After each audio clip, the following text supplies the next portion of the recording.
Una iglesia misional es una iglesia que se une a Jesús en el trabajo de reconciliar todas las cosas nuevamente con Dios. Las cosas que, como dice la Biblia, están arriba en los cielos y también abajo en la tierra. Una iglesia misional es una iglesia que construye el reino de Dios. Y construimos el reino de Dios a través de la proclamación del reino, pero también de la demostración del reino. La proclamación es comunicar las buenas noticias del amor y del perdón de Dios. Pero la demostración del reino son nuestras obras de amor, de justicia y de misericordia. Jesús es nuestro modelo misional.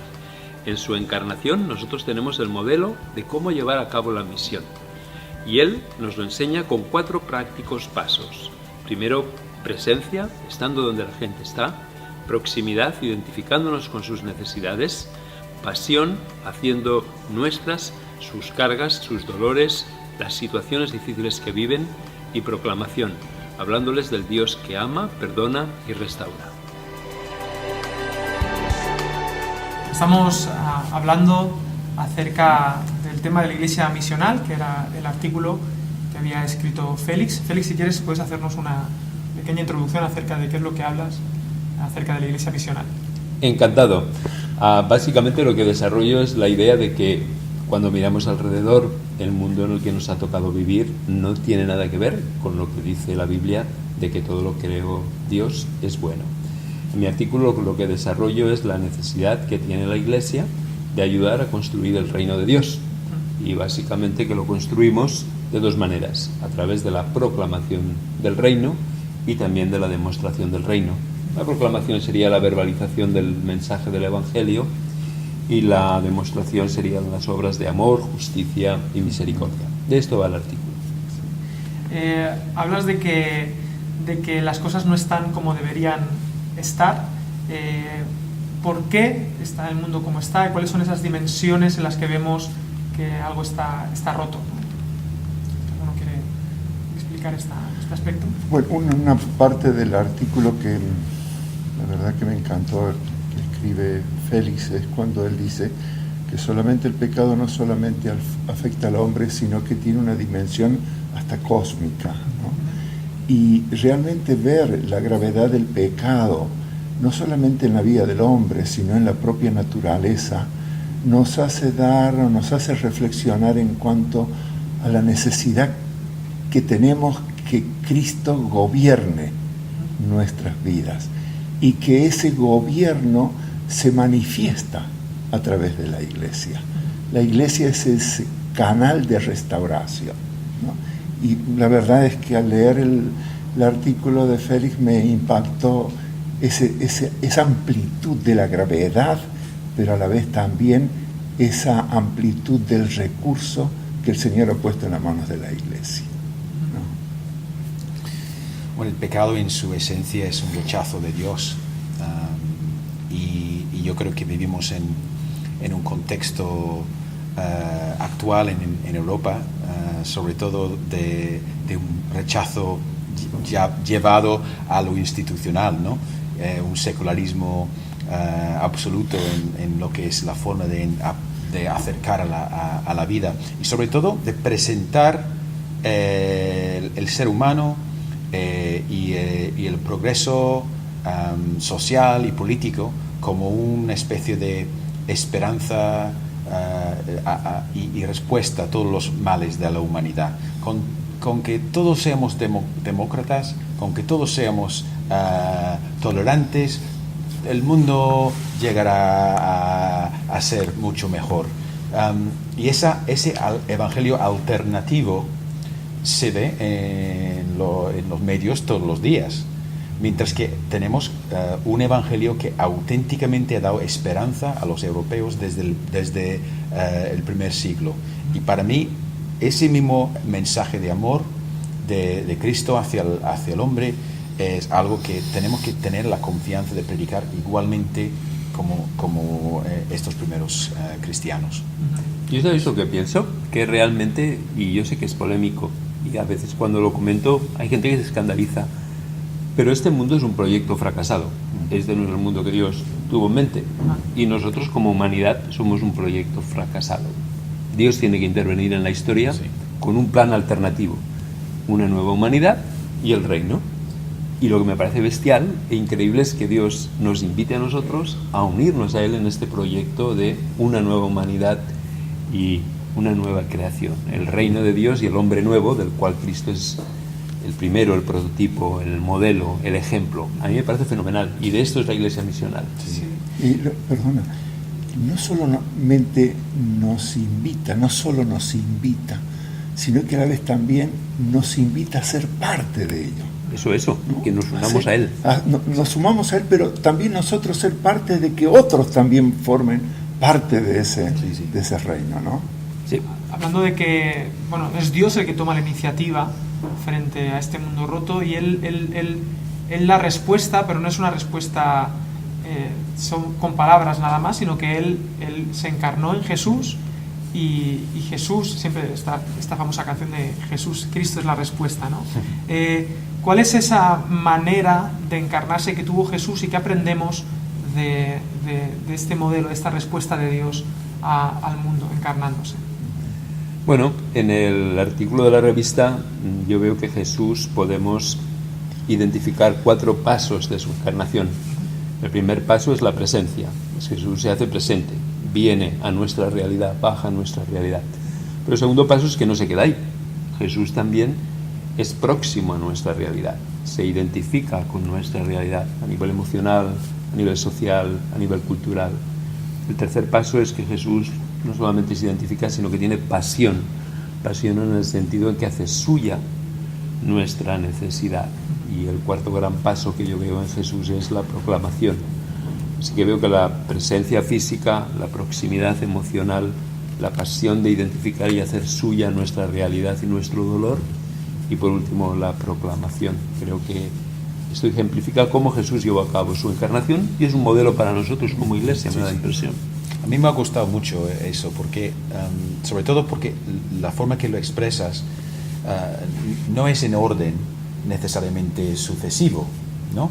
Sino que son como cuatro opciones que en algún momento que, por ejemplo, la proclamación es difícil, todavía se te queda la posibilidad de acercarte a la gente, de demostrarles el amor de Cristo, ¿no? Y de ejemplificar ese amor. Para mí es una cosa que nadie puede negar un hecho. No te pueden silenciar, pero no pueden hacer que no les ames y que demuestres este amor. Entonces me gustó mucho. A mí hay una de las expresiones de Félix que también me tocó, es el tema de la pasión, ¿no? Y a veces cuando nosotros pensamos en pasión, pensamos tal vez en un partido de fútbol y cómo demostramos esa pasión, ¿no? Y cómo saltamos, gritamos, aplaudimos, tantas expresiones que mostramos esa pasión por nuestro equipo. En este tema de la pasión, como lo expresa Félix, a mí me da la impresión que lo contrario es la indiferencia, ¿no? La pasión es lo contrario a la indiferencia. Y esa encarnación como modelo de vida es lo que me lleva a ser no indiferente a la necesidad y a la realidad de aquel que está cercano o lejano a mi prójimo, ¿no? Mi prójimo es parte mía, al menos entiendo de que la demanda del Señor para conmigo es esa, ¿no? Es parte mía, tengo que hacerme parte suya, de su dolor, de su vacío, de su necesidad, para mostrarle la solución, ¿no? Viendo el modelo de Jesús, lo que Él nos enseñó, ¿de qué maneras prácticas puede la Iglesia hacerse presente hoy, ¿no? ¿De qué maneras prácticas podemos estar donde está la gente? ¿De qué maneras prácticas podemos? Hombre, yo creo que empieza con un cambio de mentalidad. Es verdad que somos los llamados fuera, pero no para estar en la margen de la vida de los perdidos. Tenemos que estar en medio de la sociedad y mezclados en los ambientes donde estamos. A mí me impactó muchísimo el año pasado una reflexión durante todo el año sobre un versículo, la parábola de la levadura. Y Jesús coge esa parábola y le da la vuelta. Siempre la levadura era una metáfora negativa. Y sin embargo, él le da la vuelta y le da un uso positivo. El reino de Dios es como la mujer que coge la levadura, lo mete en la masa y lo remueva hasta que todo sea leudado. Ese es el modelo de meternos en el mundo para poder transformar al mundo. Y por eso es tan importante meternos en la sociedad y entender que hemos sido enviados, cada uno de nosotros, a transformar el mundo en el cual nos encontramos. ¿Y sabes qué pasa, Alex? Que yo creo que la iglesia ya está presente. Yo pienso en mi iglesia local y tenemos gente en el mundo de los negocios, en el mundo del arte, en el mundo de la cultura. Presentes ya estamos. Lo que no estamos es próximos. Entonces, Próximo. ¿cómo podemos estar próximos a la gente, cercanos? ¿Cómo podemos conseguir esa empatía con las personas? Bueno, este es el segundo punto. Yo ya estoy presente, que quiere decir que físicamente estoy a tu lado. Para mi proximidad sería la capacidad de entender tus necesidades, de ser sensible a tus necesidades emocionales, físicas y espirituales. Yo creo que la iglesia está presente, pero es que esté próxima. Hay una frase que a mí me gusta mucho que dice que uno tiene que, si uno quiere ser escuchado, tiene que ganarse el derecho de ser escuchado, y a veces, no sé si os da la sensación de que hemos comenzado a construir la casa por el tejado, ¿no? En este mundo posmoderno, ¿cómo podemos ganarnos el derecho a ser escuchados? ¿Cómo estar próximos a la gente? Cosas concretas, cosas prácticas. Yo personalmente creo, Alex, que es lo veo en mi propia persona, la necesidad de ponerme en el lugar del otro. ¿No? El otro soy yo. No habrá mayor proximidad a mi prójimo si no me siento en su propio lugar, si no hago mío su propia necesidad, si no son palabras huecas, ¿no? Y es verdad que la iglesia está próxima, está cercana a la gente. Está presente, Está pero presente, no próxima. Está presente, pero no próxima. Pero esa proximidad de verme reflejado en la necesidad, en la búsqueda, en ese vacío de mi prójimo, es lo que me da el derecho de ser escuchado, ¿no? Yo creo que dedicando tiempo. Sí. Alex, dedicándole gente. tiempo a la gente, escuchando en vez de hablar. Sí. Sí, lo que pasa es que como iglesia la tentación natural es nosotros es como que tenemos que decir y parece que si no lo digo ahora ya es nunca más, ¿no? ¿Qué podemos hacer frente a esa idea de o ahora o nunca, ¿no? A veces tenemos esta tentación. Es difícil, y sobre todo en este momento que hay una sobrecarga de información, todo el mundo quiere hablar, bla, bla, bla, bla, bla. Yo creo que ahí el modelo de Jesús también nos ayuda, porque como hacía Jesús su predicación muchas veces a través de preguntas, a través de historias, de metáforas, de parábolas, buscando hacerse entender, pero de lado, poniendo una pequeña bomba mental que a cabo de un tiempo explotaría en la mente de las personas. Y las preguntas, con una pregunta tú estás poniéndote en lugar de debilidad y diciendo al otro, cuéntame, háblame, te escucho. Yo creo que es algo realmente radicalmente distinto a la forma de comunicar de la gente, que todo el mundo quiere hablar y opinar.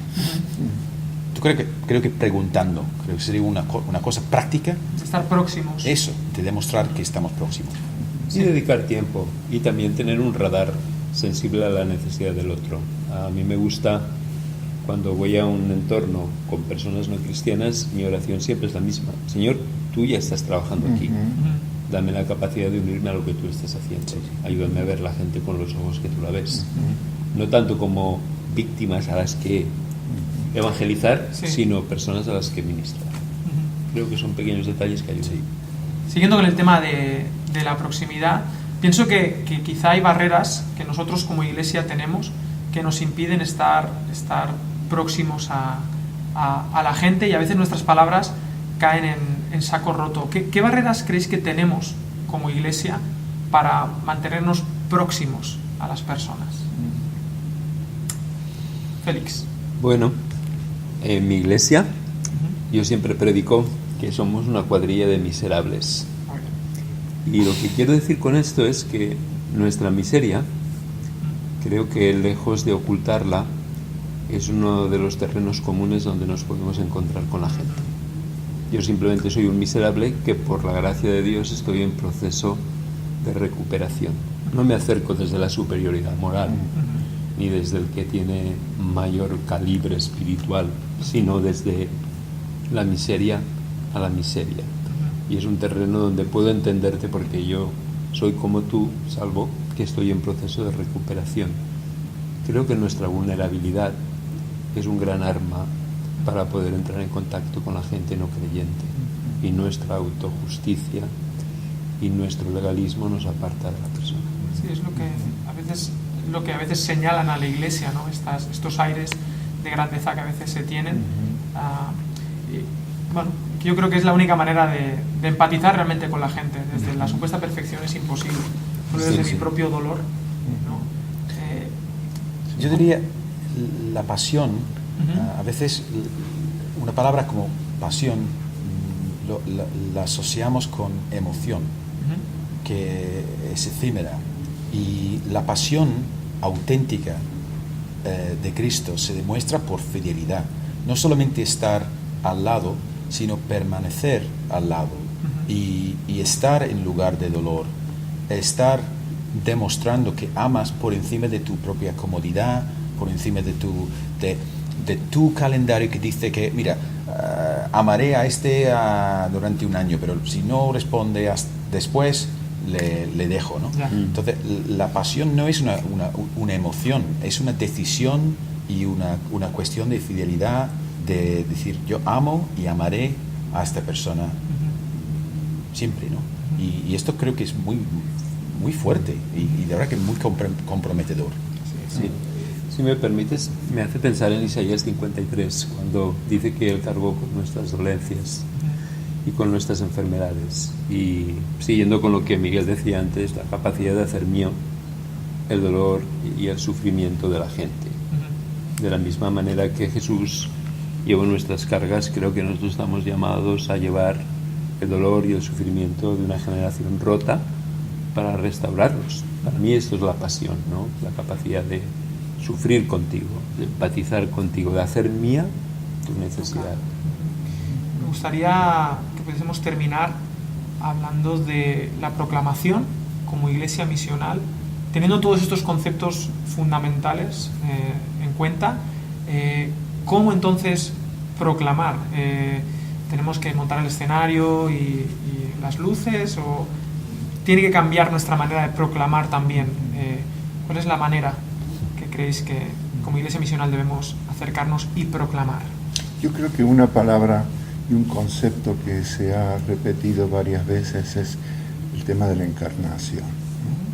Y a veces nosotros el tema de la proclamación es como un peso para nosotros, porque es el desafío de mostrarme a los demás tal vez de una manera que los otros no entenderían bien.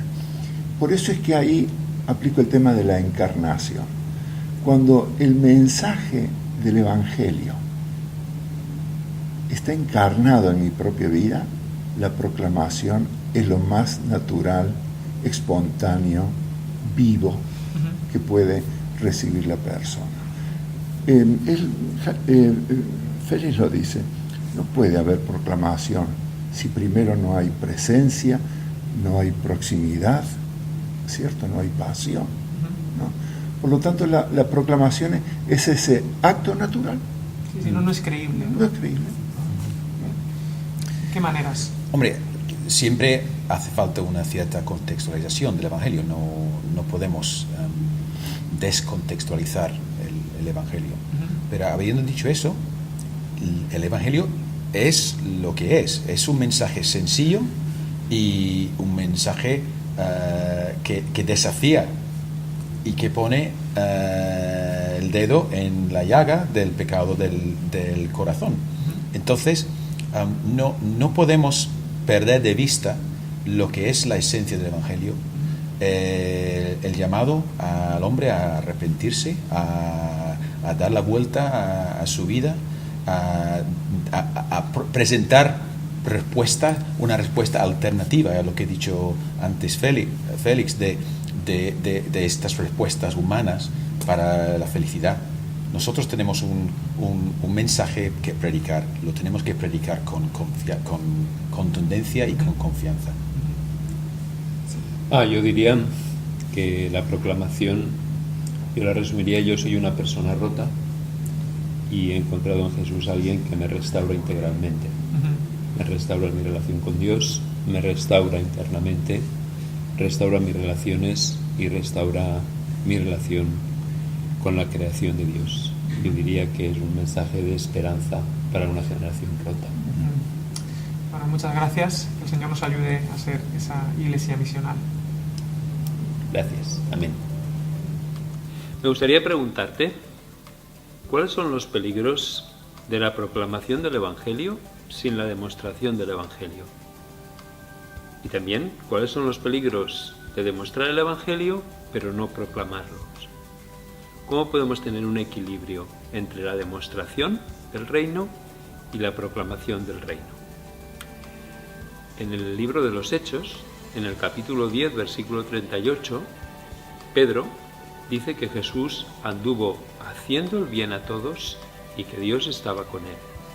Juan, en su primera epístola, dice que el que permanece en Cristo debe de andar como él anduvo. ¿Qué significaría para ti andar como anduvo Jesús? ¿Qué significa para ti andar como anduvo Jesús en tu trabajo, en tu vecindario, en tu familia y en tu comunidad?